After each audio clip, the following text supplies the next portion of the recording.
Okay, so good evening again. This is the third week, third workshop for CMP, and today we're going to be talking about positioning yourself for opportunities.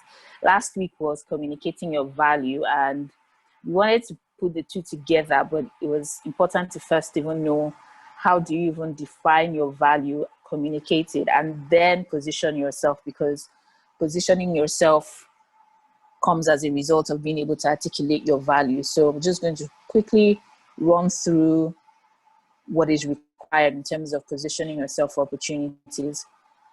I love quotes. So this Daily Soul quote: it is important to remember that success does not come just because of your background or who you are related to, your talents, abilities, your great looks. It has more to do with you being in the right place at the right time for the right opportunity. It is the positioning of yourself to be ready to make the right move when the right season comes to you. And that's really what positioning is all about: visibility. You can be doing great work, you're outstanding, you have great talents, but if people don't know, it just keeps you at the same place. Yesterday, I attended this meeting, and a very senior executive, she was talking about when she first started out in her career, that she used the word that she wasn't so ambitious, but she wondered why time and time again, when it came to releasing of promotion lists, so she started out in the bank. She just used to wonder why it was that her name never used to come on promotion list. And then when it was put there, somehow it would be removed. And then one of her senior leaders in the organization told her that she needed to become visible, that she didn't know. So I think she went to go and present. She started communicating her value and positioning herself better. And that senior leader said, wow, I didn't know that you do all of this in this organization, that you need to be more visible. You need to project what you're doing. And because of that, because what happens when you're not visible is that in closed doors, nobody mentions your name. And then when they mention your name, so they're like, yeah, Tosin, who is Tosin again? What does she do? But if they know you, they're able to, where the decision matters. And that applies if you're an entrepreneur, if you're doing 9 to 5, whatever space you're operating in. It's just important that you're positioned rightly and you're communicating rightly. So it is true that your work will speak for you. I hear that all the time, but there's a level of visibility that you need to have your work speak with impact. So and the goal of this class is to get you to start thinking of how your work can speak with impact. It's not enough to know that you are great, you're outstanding. How are you communicating, and how are people that you work with, your stakeholders, the people in your organization, your senior leaders, how are they seeing, so that when they recommend you for the next promotion or the next opportunity, everybody will be like, yes, this lady or this person, definitely recommending them because this is the person's track record. They know about it and they're not going to go and dig it out somewhere. It's clear to everybody. So I'm starting with number one. I think I posted this on my LinkedIn page a few weeks ago, and I'm doing a project now that it really just brought to my mind the importance of documenting the work that you do. And I didn't start this early, so there's a lot of things that I've done. There's no trace of it. It's just he said, she said. There was, I think a few years ago, I had worked on a project, and they were going to, the Nigerian Stock Exchange. They have this ringing bell thing. For some reason, it's a big deal. So I went there. I was doing the videos for Insta Story, just tweeting and all of that. So I just posted one of the pictures. So I saw one of the pictures on my phone when I was done. I got back home. I was like, oh, okay. I didn't even take any picture that day in that place. So I just took the picture of the people. So the CEO, all the top leaders that came out from the NSC and the projects I was working on. And then I posted it there. And I said, oh, I had such a great time being at the NSC. I didn't realize, because I learned a few things about the Nigerian Stock Exchange. And somebody in the comments wrote, oh, you were there? That it didn't look like you were actually there. That where's the picture? Where's the proof that you were there? Some very, I mean, it was a joke, but it just struck me that there was this assumption that it wasn't my picture. I took the picture from somewhere because I wasn't inside. So that really just struck me that, very interesting. So documenting the work that you do is very important. And I know that what we do for me, taking pictures and all of that is an afterthought, because I'm just thinking, hey, where is this press person? Oh, is this person briefed properly? Is this going well? Where is the photographer? But you need to find creative ways to document what you do. And I've started to incorporate that in the work that I'm doing now. So take pictures at the right moment, at the right spot, with the right people. Usually there's the media wall or the banner of the event. You can just take a quick picture. I think one of the things my team members used to do deliberately is at the beginning of the event, they'll quickly and take a picture at the press wall before everything gets busy, or right at the end before we dismantle everything. So you can do that with the right people. So with your clients or anybody that you feel, I don't know, the right person is subjective, but just anybody or any person in that environment that just communicates the work that you're doing, and at the right spot. So sometimes I think there was a particular, I think it was a WIMBIS conference, from where I was at the back, because I was at the media stand. So I took a picture of the aerial view, and I hope that word is correct. I should took the picture from the top of the entire hall, from where I was behind the scene. And that was and I told the story with that picture. So for live events and conferences, capture content at different moments. So delegates, so I'll use the WIMBIS conference as an example, just capturing pictures of delegates, maybe during a networking session. There was the conference that I went to do in South Africa. They had a, what's it called now? They had a speed networking event, and I took like a picture, not a picture, a little video of it. And that was that was the content that I captured from that moment. I know we went on tours. There was one particular one that I did in Lagos that we actually took the people that they invited. So they invited people from across Africa, and I was one of the people that they made me a tour guide. Part of what I was doing was to just take them around, tell them about Lagos, Nigeria, and all of that. But I didn't capture any of that content. So sad. But I did all of that. That would have been great if I took some of that content behind the scene. Now, one thing that I know that I did well, again, maybe because I ran the agency, every client and every brief had a folder where we save pictures, where we save screenshots of media mentions. So, but what I've started doing now is client feedback, just take a screenshot of it, anything useful from that brief, put it there. Whatever it is that you're working on, just create a special folder for it and put all of that content inside. You never know when you just need it, or when you may need to create a portfolio and you will need to put all of that. So you can put it there. And then if you can, keep a journal and write about the projects that you work on. I didn't do this, but reading, for those of you that have started reading Mr. Akinwumi's book, he wrote that he was able to, write the accounts in that book because he journaled every single thing from like 1980 something. I'm like, wow. So that's something I want to start doing more deliberately, journaling my experience, my thoughts, everything that is going on with things that I work on. So that's something that you may also want to do, because it also helps you in terms of content when you want to post and tell a backstory that is interesting. Craft a narrative around your work. Like we learned from Moya's session, you can really tell a story about anything. So you craft a narrative around your work that people will be able to relate with. They can see your growth. They can have an appreciation of your expertise and your professional journey. When I tell people, just talk about what you do, share your insights. They're like, oh, I'm not an expert. I'm not this. Nobody needs you to be an expert. We're all on a journey of growth.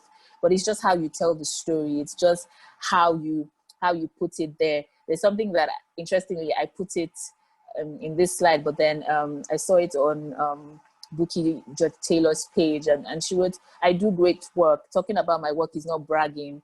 And that's the truth. I know sometimes you're like, oh, I don't want it to seem like I'm doing too much or I'm bragging too much, but you did the work. So as creatively as you can, it's okay to talk about it. It's not bragging, it's your work, and you did it well. Okay, so leverage social media strategically. So once you craft that narrative, you guys always know I'm always saying share on social media, especially your LinkedIn. I think more than ever, LinkedIn is so critical, but also Instagram as well. So the tips that I personally use, be authentic. I don't desire to sound like anybody else but Adedoyin. So I tell my backstories the way I want it and how I want it to look like. The other people that I see how they tell their stories, it's nice, but it's not me. So you can learn So you can see somebody and say, okay, I like the way this person writes, and take a few elements from that person's style, but you don't have to copy any person's style 100%. You can learn something and adapt it to yours. Me personally, what I love to do is, if I see something that I want to learn, I first understand it, I learn it, and then I tweak it to become mine. So I'm that kind of person. I will use food, for example. If you give me a recipe, I will learn that recipe. Then I'll start saying, what will happen if I add cinnamon? What will happen if I grate nutmeg? And then I dismantle the recipe, that the next time you see it, you're like, is this the same recipe I gave you? But I've just made it mine. So that's just me generally. Be engaging, share the lessons learned. I found that people relate more when you share lessons, when you share things that they can easily take away. So you might want to also share the lessons that you've learned. Engage with other professionals. With doing the Comms Avenue, I've just seen how it's very important to just engage with professionals. You know, I read, send him a DM and say, oh, I read the article that you wrote. I thought that points 1, 2, and 3 were really resonated with me because of this. And just share full comments. You know, I know LinkedIn, we do a lot of thank you for sharing. Oh, this is thoughtful. But no, if you think about what it is they're writing, what is it about that post that resonated with you, that leaves you thinking or gives you food for thought? Hardly do I list on somebody's comment, thank you for sharing, because that means, yeah, I don't know. I just personally think that if you're going to leave a comment, let it be thoughtful. Let it show that, oh, you have actually engaged, and it's okay to just like and move on. And then build thought leadership. I think that when you do all of these things consistently, you're writing, you're sharing, even with quote and unquote, I mean, remember the first class, we said that nothing you do is little. With what you have, over time, when you look back, you realize that you've built thought leadership. Thought leadership doesn't happen in a day. It happens because you do something consistently over time.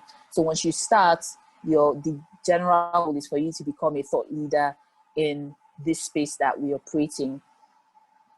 So the next bit is look for opportunities to demonstrate your expertise. This is the biggest thing I would like you to take away from this workshop in terms of positioning yourself, because you just don't know when or how or in what way. You just never know. But being positioned rightly, being visible in the right places, everything just connects.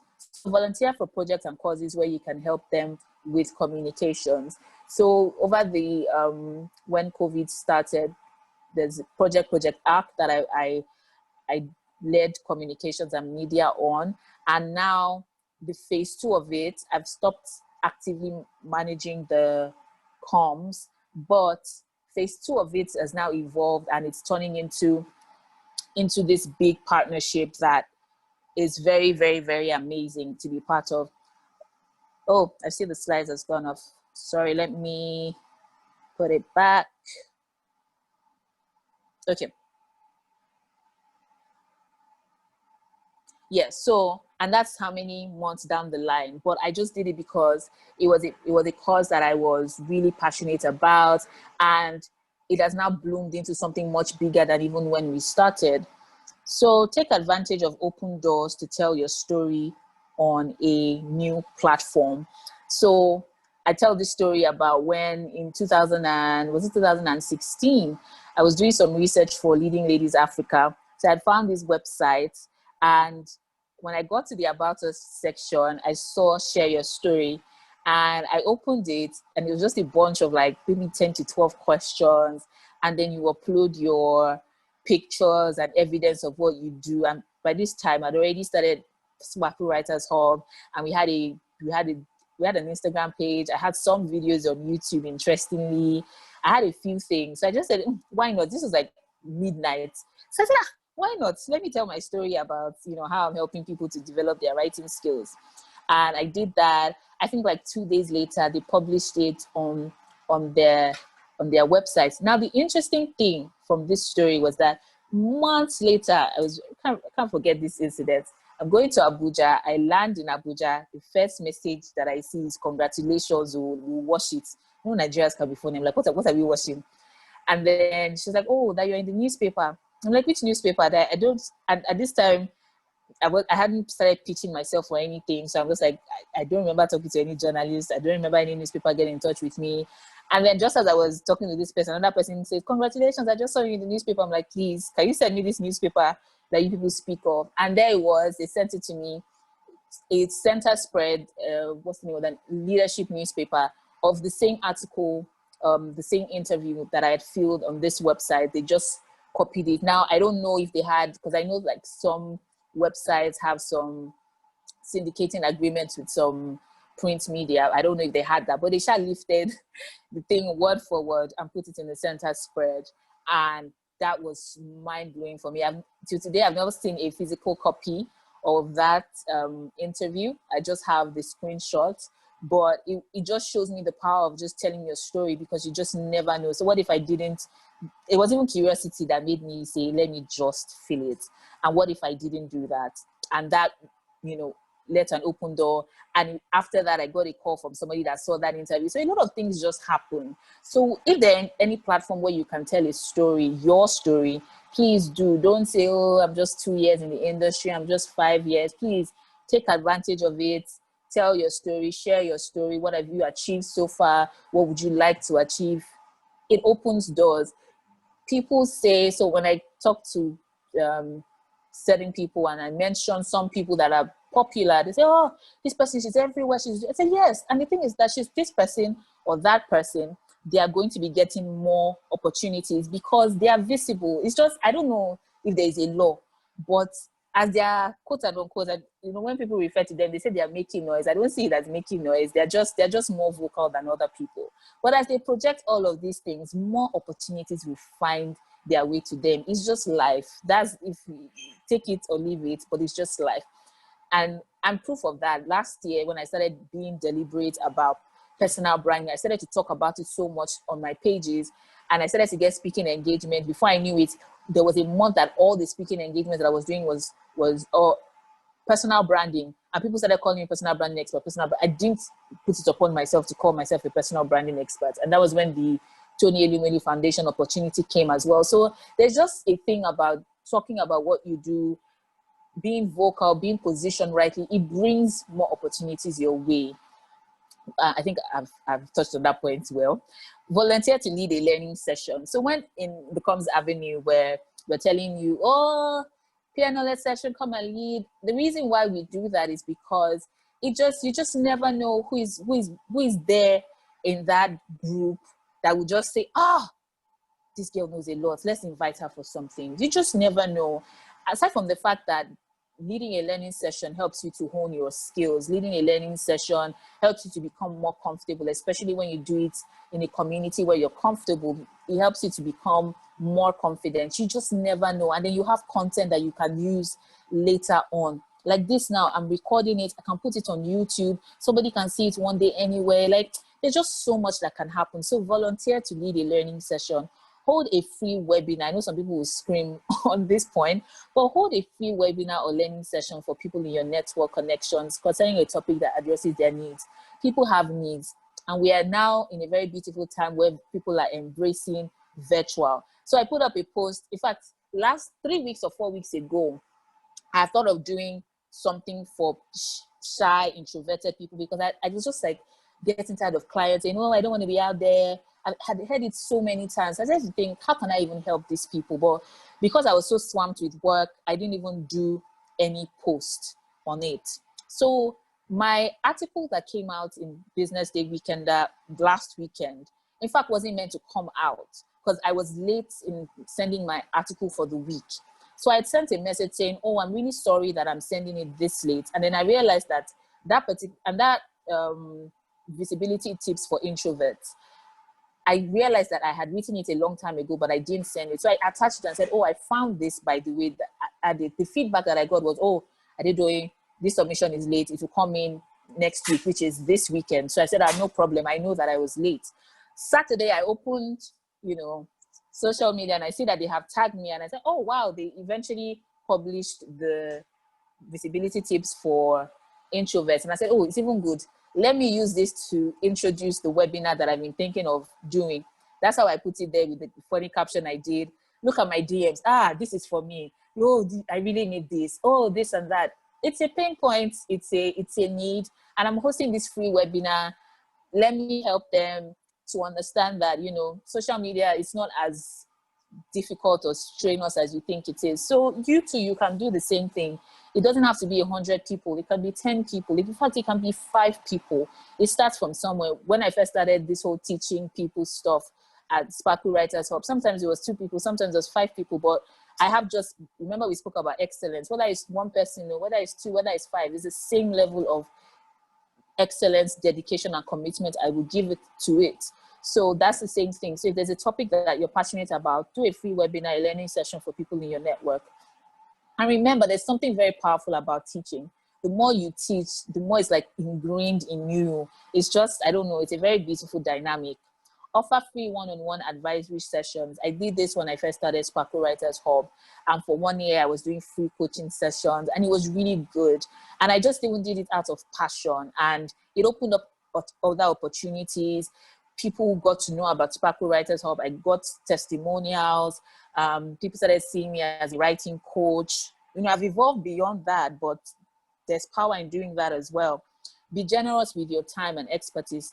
Now, the generosity doesn't now mean that, oh, everything you do is free. It just means that you're somebody that you want to help people. And I'm going to tie it into the value. You want to add value. I got our first big client at Content Craft. It came because I met somebody one day and she was telling me how she struggles with writing. I was like, oh no, this is what you can do. And I started telling her all these things she could do. When they said they needed somebody to handle content for their website, she just sent me an email. Do you want to take this opportunity? And I sent my proposal, and that was how I got it. Imagine if I was just being like, whoa, come and pay me. It was just a conversation. And me, if you stay around me, you know, if you ask me a question, I will tell you. I don't hoard knowledge. I don't believe in hoarding knowledge, because I've learned from people. I've learned from Google. I've learned from YouTube. I've learned from my mentors. So I have no reason to hoard knowledge. So don't hoard your knowledge. Be generous with your time and expertise. When it's time for you to charge that big money, you will definitely know. And then make sure that you're always adding value. Okay. So let me go to the next slide. Okay. So on the work that you do, again, it's not bragging to talk about the work that you do. I'm currently working on It's not. And when you own the work that you do, you let your expertise show.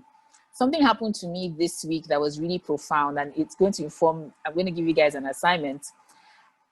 Let your professional profile reflect your expertise. Because for a very long time, my profile, they're usually sent to people that have asked me to, maybe they want to feature me on a website, they want to feature me on an Instagram page. You know that there's only little that you can send. So I've always just been sending out the abridged version of my profile. I haven't even thought about the full thing. So this week, someone called me, that there's a speaking engagement, that can I do it? Am I interested? And I should send my profile.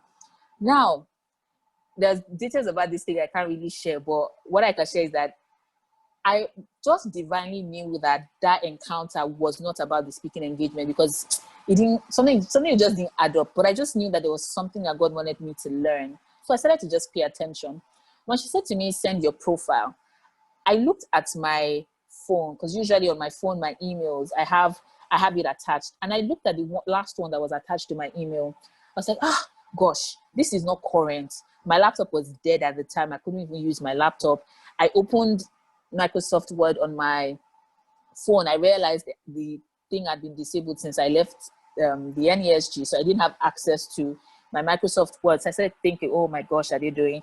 And the ones that I've sent to like business, they have like how many lines? Because again, I couldn't send too much. So I said, okay, you know what? I'm just going to just copy and paste and then update it with details about the Comms Avenue. And then I sent it to her via WhatsApp. Now, immediately I sent it. I just said, are they doing? This thing that I sent, it's not good. It's not good, but time was of the essence in all of this. So I sent it to her, literally like 1 minute or 2 minutes. She gets back to me and says, oh, they've chosen someone else. I was like, I already knew that. Then she now says, sorry, that I know that you didn't ask me for this, but please, can you do your profile in this format? So she sends me a format. I don't know if some of you follow me on Instagram, you will have seen when she sent it to me, I knew immediately that was what God wanted me to take out, because this person's profile was 3 pages, but it spoke to the different things that she does. Now, what God then reminded me was I had gone for a LinkedIn training, like, was it last month here in July?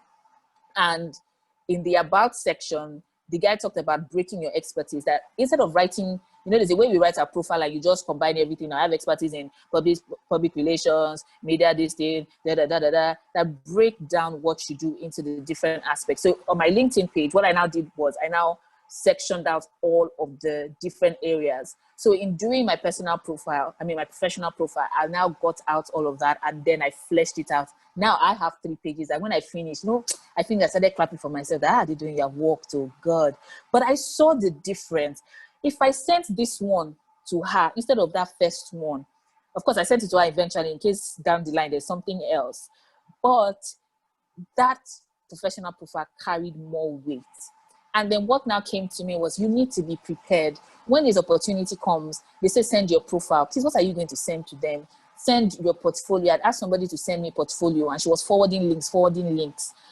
It's not in a nice document. We're all in this field. We know that presentation and branding matters. So please pay attention to it. I've learned a very good lesson. Thank God it's not something that makes me cry. I'm like, oh my God, this big opportunity. And I really believe that God wanted me to pay attention to it because of a big opportunity that is coming. So please, you have no choice. It's Kukuma, your assignment. Your social media pages must reflect your expertise, especially LinkedIn. This is a great time to go and review your LinkedIn profile if you have not updated it since we started this program.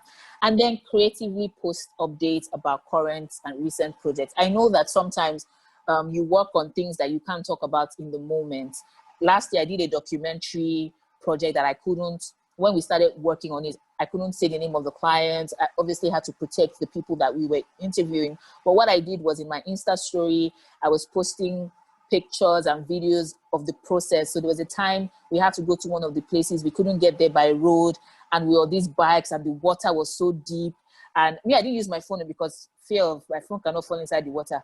But the guys that were more adventurous, they were taking the video. So I collected all that content from them because they got me from the back. And then I said, working on something. You know how you can creatively share behind the scene, but you're not revealing too much. You can talk about,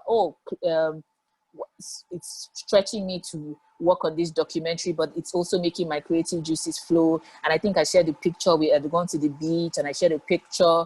And that was it. So today, nobody knows the name of the project. Nobody knows. So you can also do that. Just creatively post about what you're doing and what you have done. So throwbacks, every content or everything I've done before is content. Once I open my phone like this and I see the picture, I already know the backstory. So how prepared are you? Remember, positioning yourself for opportunities require preparation, and you don't prepare when the opportunity comes. You prepare before the opportunity comes. So have the following saved in your email and on your phone to avoid stories that touch your professional profile. High-res professional headshot, not selfie, not one that you are in a party and then you cropped yourself out. Please, no. Let it be very professional. A visual portfolio, more than ever, I think that this visual portfolio is important. And you can use PowerPoint to do it. It can just be a collection of logos, your pictures of you on the job, put it together nicely in a presentation or PowerPoint document and save it. Links to your work or content, all the places that you have your footprints. If you've written articles, if you've been featured somewhere, bring all of that content together under one place. So when somebody asks for it, you're not looking, I was on BBC that time. Well, where is that thing? You now be searching on Google. No, you already have it, and you keep updating these things. You keep updating it as you go. And your rate card, for those of us that we do this as whether freelancing or you make an extra income, have your rate card ready. So when they ask you, how much do you charge to do communication strategy, you're not scratching your head. You can say things like, it starts from 500K, but it depends on the You can, that's okay, but please have it ready so that when they ask you, okay, send it to me. In your rate card, you can put the different options, starting from this negotiable, but dependent on XYZ. That's acceptable. I hope that really does help us. as well. So I'm going to come back here and show us our assignments. Then we can take some questions. Okay. So I've done this.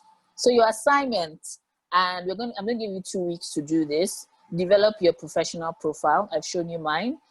Develop yours and make it uniquely yours. I always believe in just being authentic with everything you do. Review your LinkedIn page, and is it a true reflection of your ability, your expertise, and where you want to get to? A lot of people forget that they're supposed to be projecting themselves for where they want to get to. So if you want to get to become the communications director of a global organization, are you positioning yourself right for that place you want to get to? Is your LinkedIn reflecting that this is where you're going? So think about your now and think about where you want to go to. And then do a post about a past brief or project, highlighting what you enjoyed about the brief and anything you learned from it. So number one, your professional profile. Number two, review your LinkedIn page, because in 2 weeks, I'll go and check your LinkedIn just to be sure that, you know, it's updated and reflects what I know of you and what I will still know of you. And then you do this post about a brief or a project, anything, and you can just write anything about that brief, but make sure you write what you enjoyed most about it and anything that you learned. And lastly, keywords to remember: authenticity. Be authentic. There's only one that they're doing. Anybody else can try, but it can never be me. So be you and be confidently and boldly you.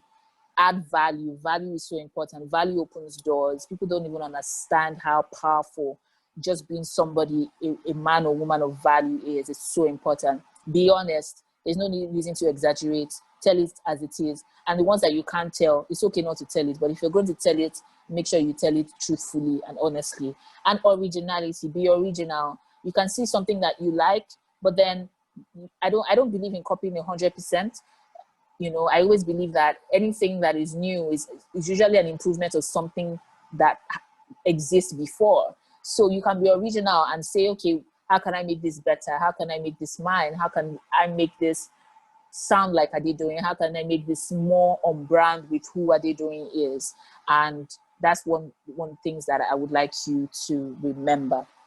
So that's the end of this session. So let me take